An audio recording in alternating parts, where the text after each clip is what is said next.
And now we're ready to cut out our first pattern. A simple, easy way to adhere the pattern to the glass is to use Xerox paper and rubber cement. A thin coat of rubber cement over the glass and a thin coat on the back of the paper will allow it to stick easily. Another thin coat over the paper will allow it to be waterproof.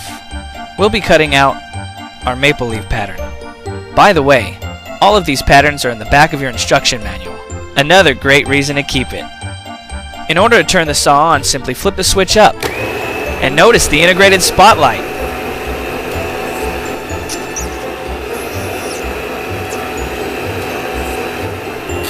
Let's begin.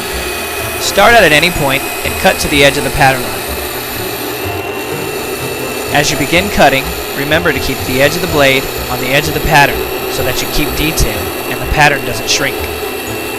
Remember, the saw cuts in any direction, so you don't have to twist and turn the material in order to turn a corner. If you stray from the pattern line, you can always go back with the saw and use it to clean up the edge, as I'm doing here.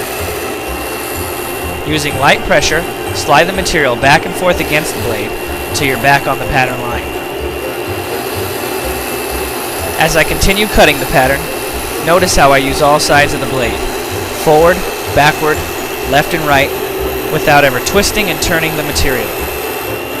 It takes a little time to develop a steady hand when using the saw, so don't be discouraged if your pattern doesn't come out exactly the way you want it. After about 2 to 3 pieces, you'll be able to cut with precision and ease.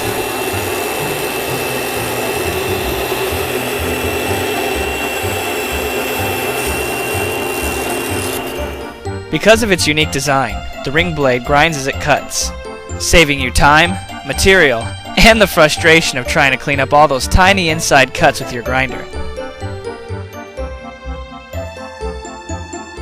And now let's try wall tile. This is a soft-bodied wall tile, perfect for the standard blade.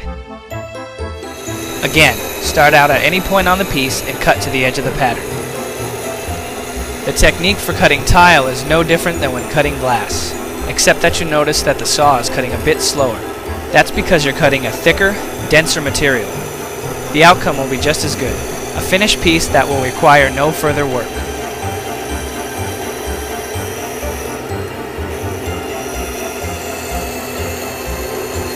Remember, use all sides of the blade, forward, backward, left, and right.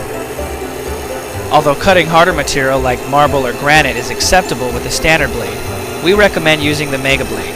Refer to the Mega Blade section for further information.